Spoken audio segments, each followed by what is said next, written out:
And then I've got a woman reputed to be the most beautiful journalist and also one of the nastiest, sharpest women in the country, Barbara Amiel, Eastern Media Mafia, after the break.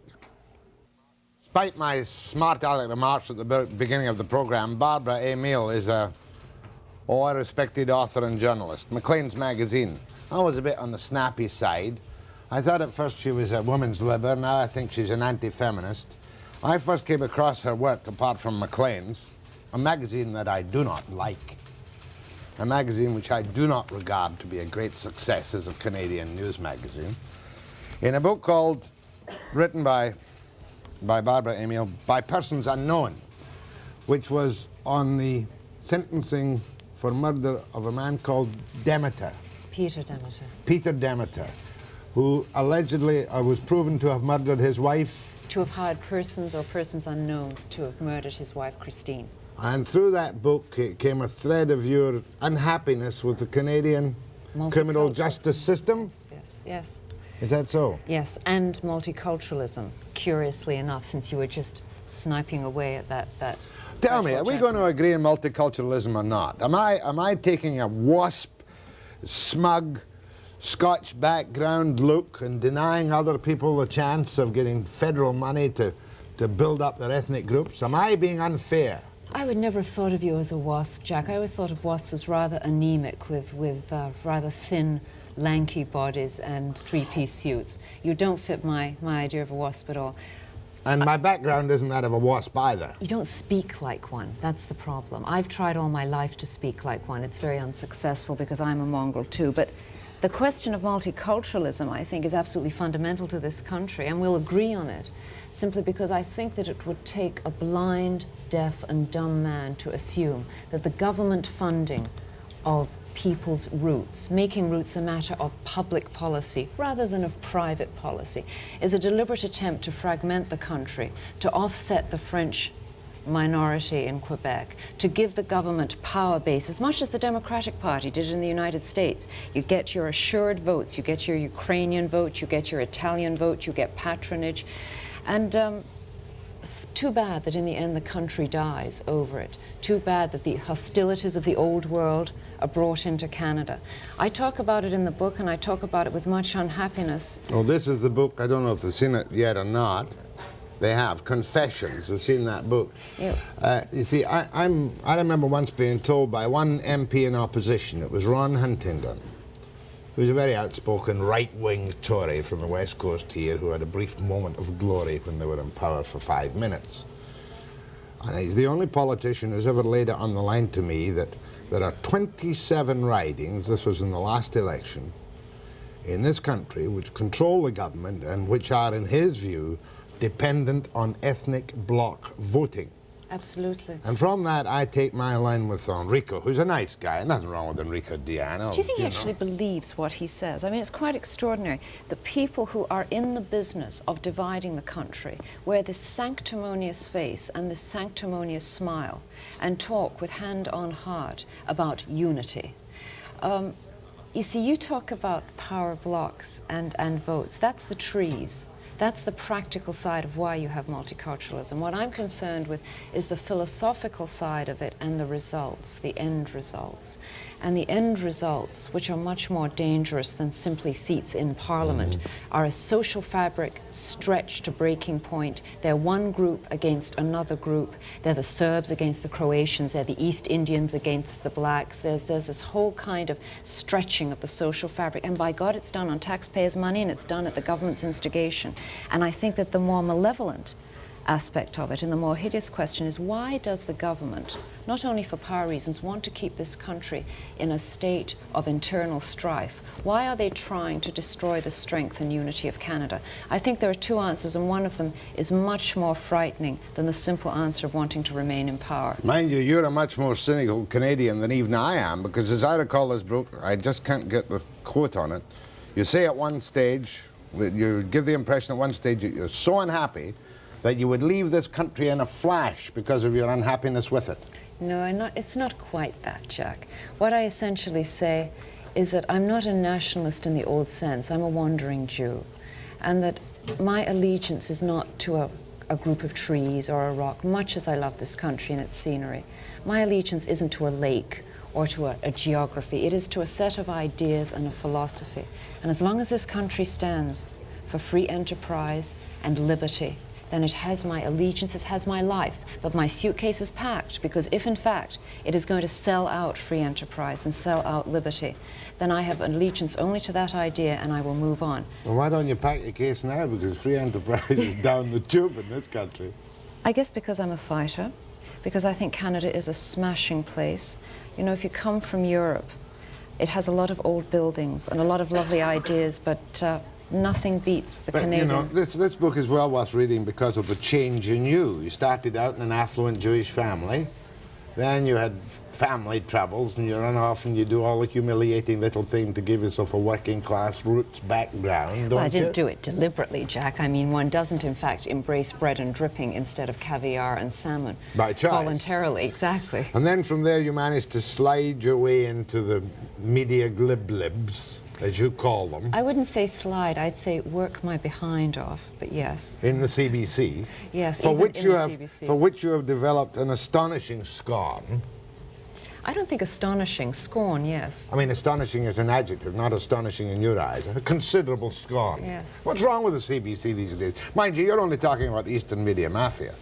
You know, being from the East is not like having syphilis. Well, there are I don't some know. good things in the East. I'm not quite so sure about that, because the way they run the national news out of True. Ottawa It and is Toronto, you would think we had the social disease. It is a dangerous social disease, and it is probably contagious given what it's doing to the characters of the people in this country. The reason I have unhappiness with the CBC and what is wrong with it, I guess what is wrong with it is that through a very understandable set of circumstances, everybody there believes very comfortably in the same thing. What is that? Tell me what is the unspoken policy of the CBC with which you were so familiar for so long? Not remotely unspoken, spoken loud and clear. What it is it? Left-wing, sentimental socialism. Left-wing social democracy. Yes. Gay rights. You make a point of that in your book. Don't back off now. I wouldn't say gay rights. I would say certainly radical feminism, a kind of misty-eyed embracing of everything that is third world, a feeling that income redistribution is what the country is all about. Native rights. That the evils Love of the world... Tom Berger. Love Tom Berger, indeed. That the evils of the world can all be put down to capitalism and multinational corporations. A very simplistic kind of underdog mentality, except what they don't understand is that those aren't the underdogs anymore. And it's a sad thing because, you see, there are some very talented people at the CBC. There are talented producers. There are talented I thought there was story only editors. Patrick Watson and nobody else. Patrick Watson is a very interesting Yeah, I know. example of a man with considerable talent, Undoubted. great skill, who could make the telephone book interesting if he read it, and sometimes is saying just as much as what the telephone book says, and is making it that interesting. But his ideas are the classic left-wing socialism ideas as well, packaged very nicely, and by God, we need people from the left. I'd be standing here screaming if the CBC had been taken over by the right. The problem is that they keep out everyone of an alternate opinion. Or they do one other thing, which is even worse.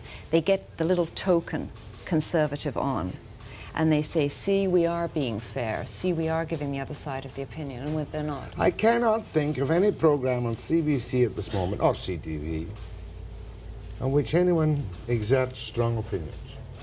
Strong opinions are anathema in Canada. You know what they say if you have strong opinions? They write letters and they say things like, you should be on an open line show, as if somehow having strong opinions is consistent with the lowest common denominator in broadcasting. Oh, I know. There is an enormous fear in this country of having an opinion, unless it's the party line opinion.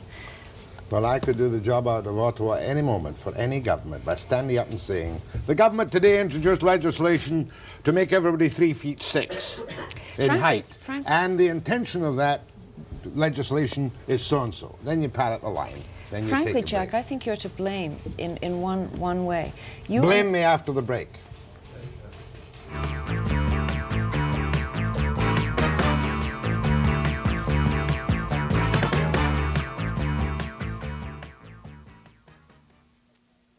Barbara Amiel, author of Confessions, etc., etc. If you'll excuse me for a moment, I have a little piece of local business to which I must attend. I don't know why I bothered to point out these little things. I just felt it was wrong that the Vancouver Police Board should not extend the competition all across the country, at least to make it look good. You bother because you have a very old-fashioned idea of right and wrong, words which are no longer used in politics, in policy, or in decision-making. Right. You're a dying breed, Jack. For the purpose of editing, we shall now start this segment of the interview again after a 3-second delay.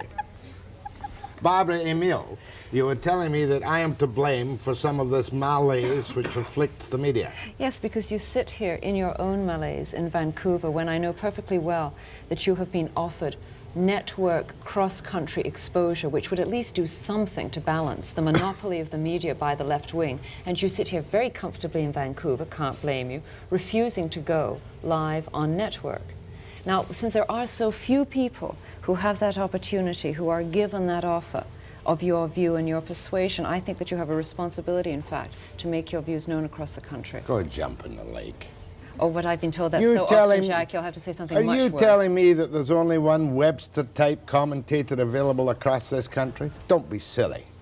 I mean, Pierre Berton in his day could have done it, but he's doing so many things and he doesn't like to do the pedestrian daily Pierre Berton jobs is a anyway. social democrat. Fine, respectable position to take, but simply one of 3 dozen that we already have on the network. I am a left-winger by definition, rapidly moving to the right, however. You may be a classic liberal. I never thought of that. I'm not a liberal. I want you to get that quite clear. That's a capital L liberal, Yeah. but they're not liberals either. The capital L liberals in this country are, in fact, social democrats, well on their way to scientific socialism if they get a chance. They're going to regulate you to death, Jack. All right, let's get some annoying stuff from you now, from your book. Bare your chest on how you rigged Trudeau's election. I beg your pardon, it's just that I'm not quite used to these phrases.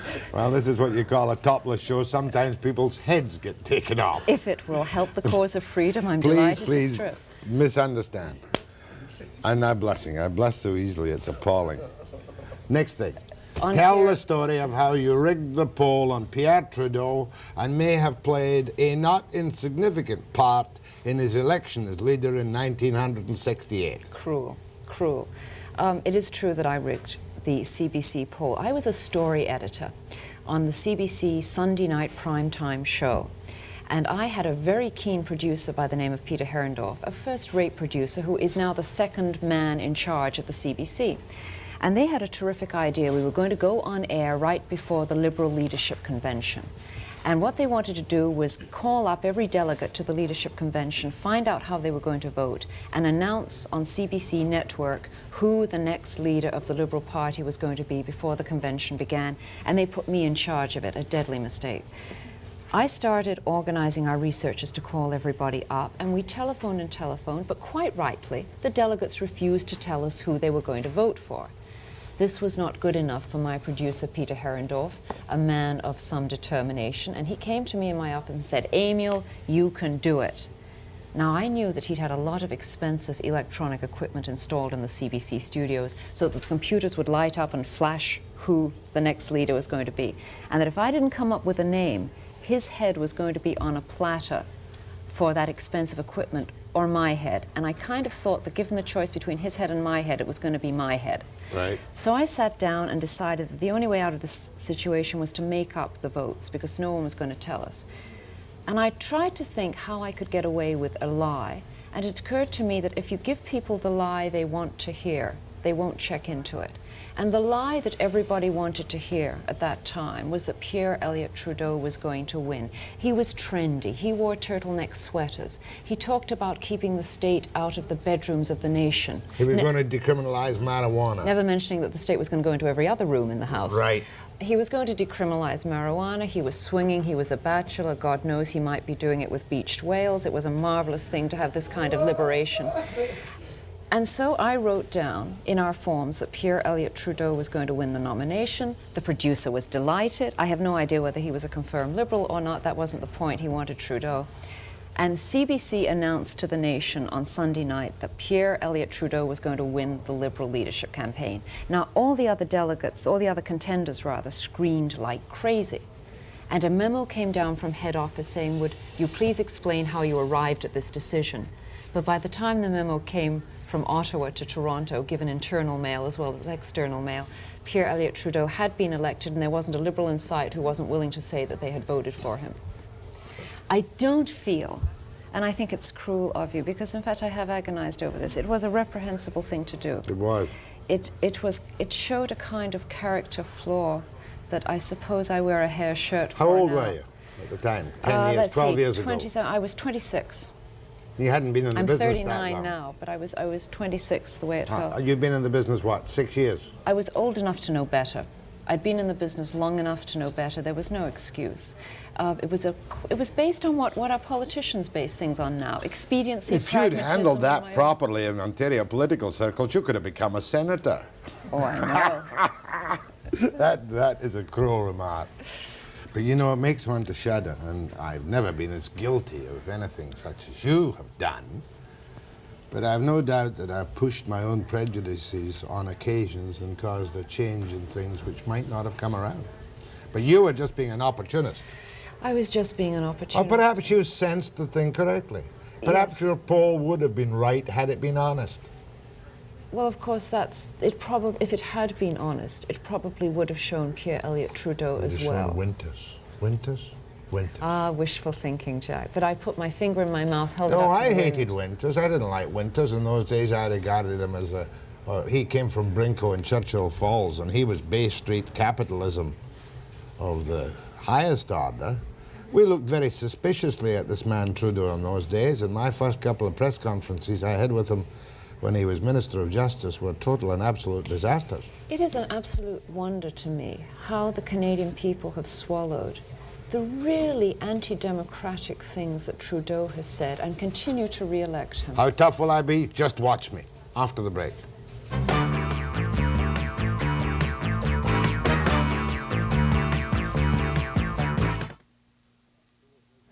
The coffee's cold.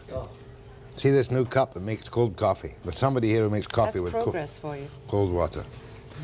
Some person made it. Yes. Give me a your coffee person. Give me your CBC line on that, please. Well, there was a memo that came out from the CBC about a month, maybe 2 months ago, from the office of Al Johnson, the president of the CBC.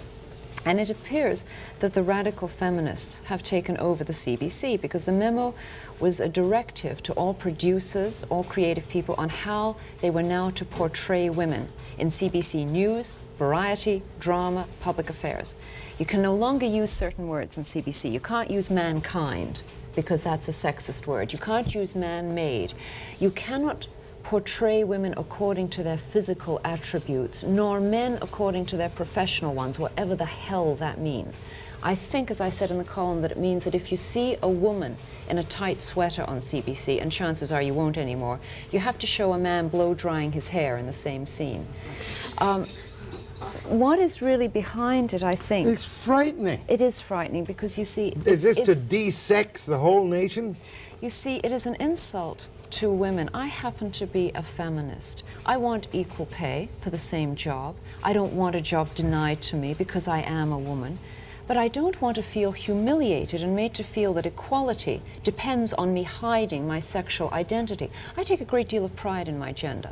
I think, like millions of women and men in Canada, we enjoy our differences. Those differences tend to be harmless, often quite enjoyable, and are a sense of pride to us. But the CBC, who has been taken over by this group of radical feminists who apparently have cornered Al Johnson so that he is issuing these idiotic studies, appointing vice chairman or something in charge of the portrayal of women, and otherwise squandering Why don't we call dearly them needed things? money. Vice chair things. Vice chair things? Vice chair things instead of vice chairpersons. I'll tell you why you won't. Canada thing power.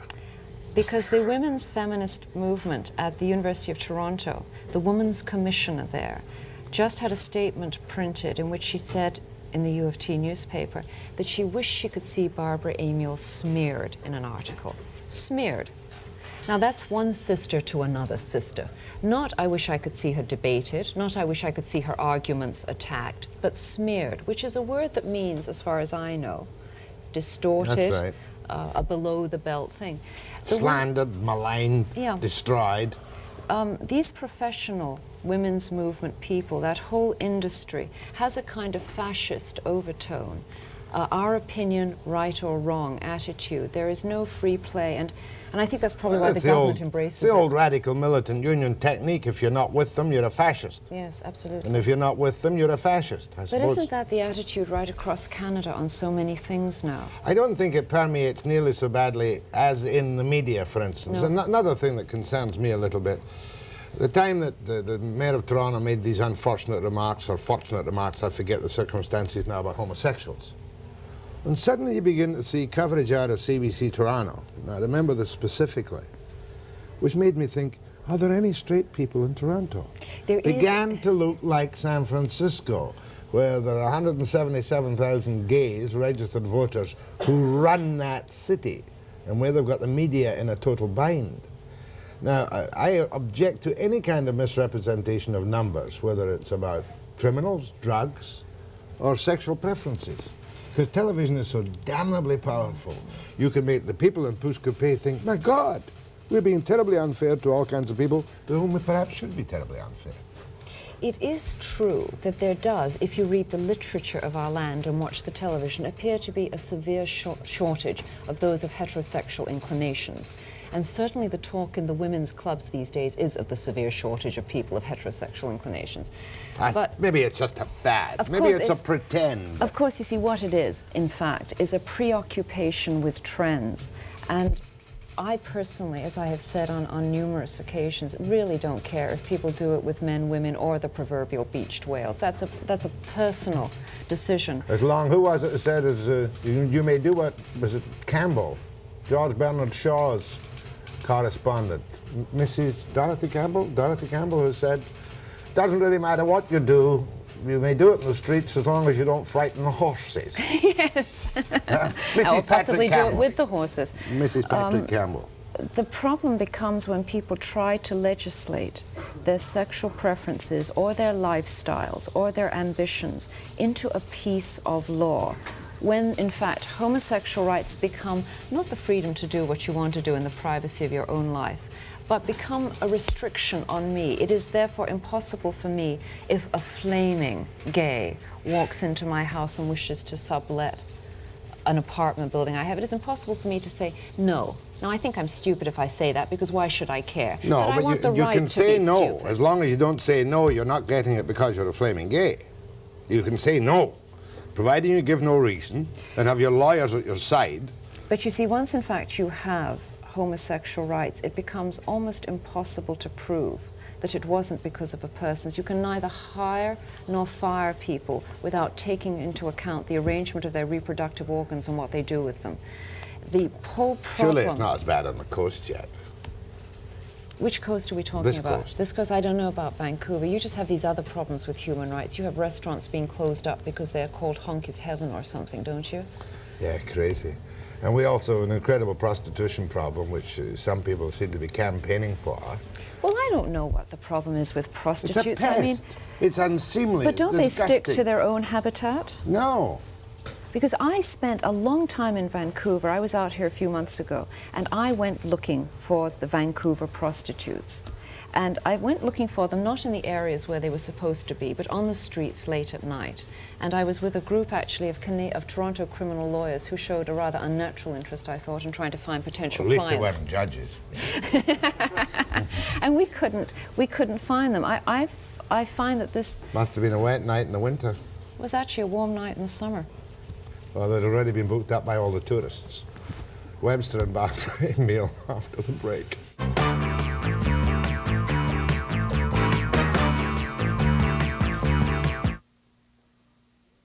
I suppose we should take some phone calls to Barbara Amiel, so you might put up the number sometime or another. We've only got 15 minutes, less commercials, but interesting. Let's be a little lighter. It is a confessional, this book, you know, because you tell a story, and I don't want you to tell it now, of an abortion, your own abortion, and you're against abortion now that you've grown up. Is that right? I was against it at the time, Jack. I just had another one of those pragmatic decisions based on what was expedient for me.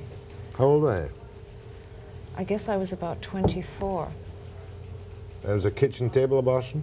It was a back room one, complete with, as I describe in the book, the black rubber apron, actually the naked light bulb. It was a fairly hideous experience, yes. Wouldn't do it again. No, the gods have been cruel to me, or the gods are probably being correct. Now that I want a child, it is very difficult to have one. Isn't that funny? I think there is a certain natural justice in the world that gets around to you in the end. You are Jewish. Yes. You called yourself a wandering Jew earlier Yes. on. Yes. But you haven't done that much wandering, just wandering in Canada, apart from your reportorial travels. I've done some wandering intellectually. And I suppose that's the sense that I mean it. I mean, when you go from the far left, when you go from communism to classic liberalism, you wander in that sense. Were you a commie at one time? I was never a card-carrying member.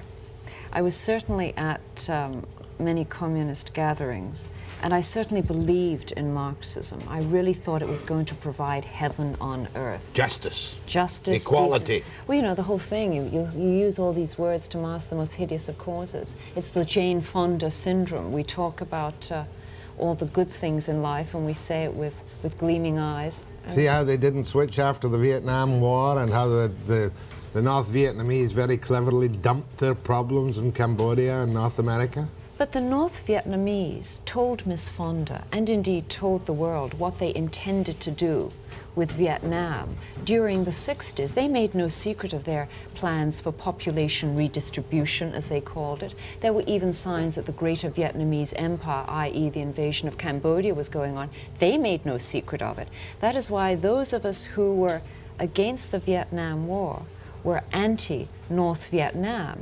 We found that it was possible to say, listen, we really wish the United States wasn't there. You have a couple of funny stories in it. Tell me the circumstances about Jane Fonda in this country.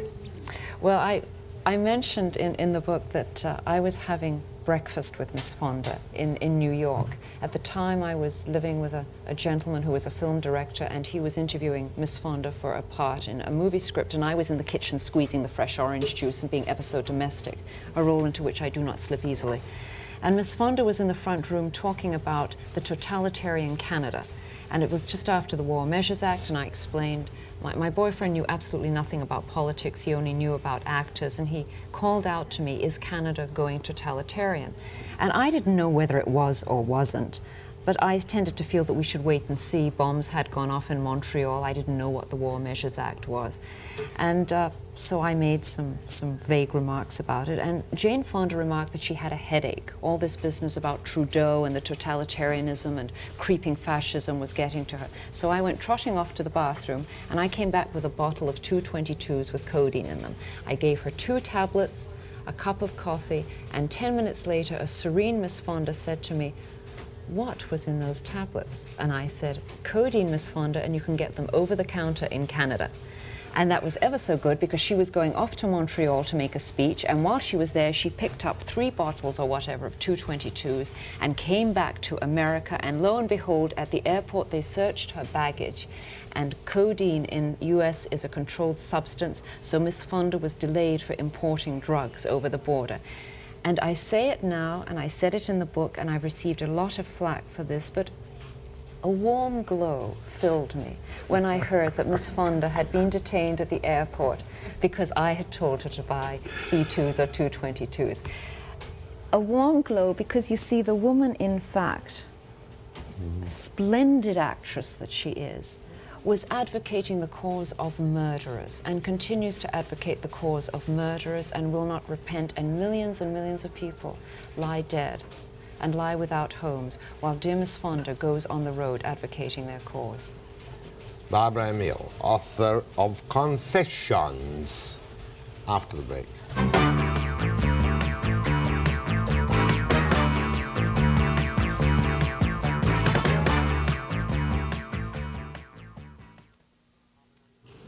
Give me a one-word opinion on the human rights phenomenon which sweeps across this country with regularity each and every hysterical day. 3, lethal and selfish. Thank you. Go ahead to Barbara Amiel. You just took the wind out of my sails. That's what I was going to ask Barbara. By the way, you're a breath of fresh air besides being lovely. Thank you very much. And enjoy you immensely. In fact, I'm going out to purchase your book. One of the things that really bothers me as a Canadian is this Civil Rights Union and this BC Rights or BC Human Rights Commissions. They scare the hell out of me because they're encroaching upon the freedoms of the people. Yep, I talk about them in the book as the thought police, and I'm afraid that's what it is. They use a terrific phrase, human rights, but in fact what they're doing is denying you human rights, and I think it's lethal. Thank you. Go ahead, please. Hello. Miss Amiel, I was very, very surprised to hear you say that you were visiting Vancouver several months ago, and it was a warm evening. I was just wondering if that's this year or last year. It was this year. I think it was in June, and it was quite lovely. Oh, it was. Oh, that's nice. Coming from Toronto, of course, you probably thought it was warm. Is that your contribution to the debate, ma'am? No, it isn't. What's your point? It's about the prostitution Yes. thing. Your article in Maclean's magazine, Yes. I burst into flames. And I wrote a letter to you, then I decided against it. But I'm glad you're here because I want to mention the fact that I'm a citizen. I'm also one of the victimized residents in West End of these people. We live in an apartment block. It's not Georgia Street, it's Jervis Street, off Davie. We have at least 6 prostitutes outside our apartment window every night. Now, if you would like to know this, I'd like to invite you up to our apartment. What? I'll give you a front seat, and you can have a look at them. Then you'll be able to see that we do have prostitutes. What are the problems that they cause you? Traffic, the voyeurs, the drunken men until 4 o'clock in the morning, going by, squealing their wheels. Fair enough. Now, would you agree? Fair enough. That's a problem. But would you agree to legalizing it and removing them to an area of the city Oh, where they? definitely. And I'm not against prostitution. Neither am I against motherhood. Well, I actually, as I said in the article, have an innate dislike of prostitution. But No, what I noticed that. what I suggested was, in fact, that if our ministers really cared about relieving the kind of problem, the legitimate problem that you're talking about, they would legalize it and put it in an area of the city where they wouldn't You're bother also you. going to legalize 15-year-old drag queens, 16-year-old transvestites, That's called and all an the rest of them. ad hominem argument. It's It's Jack. not an ad You hominem also- argument. What we want in a civilized society, we certainly don't want a red light district and buying stock, as you do in West Germany, in a whorehouse of some kind. We're well aware that prostitution exists. A moment, please. We must have it under some form of social control, and there's a perfectly simple way to do it. You bring back straight soliciting, the police nab them from time to time, put them in jail, check them for VD, then they go out and they come back and pay the lawyers with a collection of $2 or $5 or $10 bills. But you don't solve this lady's But problems. yes, we do. We take them off the street on every occasion for simple soliciting. We harass them within the law nicely. We don't try and ban prostitution, but we don't want the public relations firms setting up in Vancouver or preferably in Toronto saying, you want to be a first-class hooker? I got the very house for you in the city of Vancouver, where they have a beautiful modern red light district, where you'll have your medical examinations every day, where you'll make enough money to retire in your RRSPs at 55 or 25, because people like myself, squares and horrible though we are, have a moral and rooted objection to encouraging the legalization of the debasement of the human body. I do think it's the debasement that? of the human body, and very eloquently put, Thank but you, ma'am. beside the point. You'd legalize it. I'd legalize it with much unhappiness, but I'd save that lady's problems, and in fact, I'd cope with the realities of the situation. Your problem, your cure is worse than the disease because in the end, you will distort the law in your No, I cure. won't. I'll make the law simply enforceable on a license fee basis without giving a public acknowledgement to the legalization of whorehouses. Let's call it what it is. And the disease in this town is endemic and rampant from these disgusting, unfortunate human beings, Well, if male you're- and female, on the streets. If you're worried about disease, you will legalize it so you can license and check them up. Your suggestion is when you catch them after Put the them act. through the mill. First time we've disagreed this morning. I'm astonished at your low moral attitude on this. Well, of course, I am a creature that crawled out of the gutter. No, you're not. You came from an affluent Jewish family. It But I says went so in back into- Confessions. Only for show and experience. You're not legitimate working class like me. Are we finished? A very good book, Barbara Amiel, Confessions. I enjoyed it thoroughly. You are, I don't think you're any more of a neo-fascist than I am. And you may take that any way you wish. Webster after break.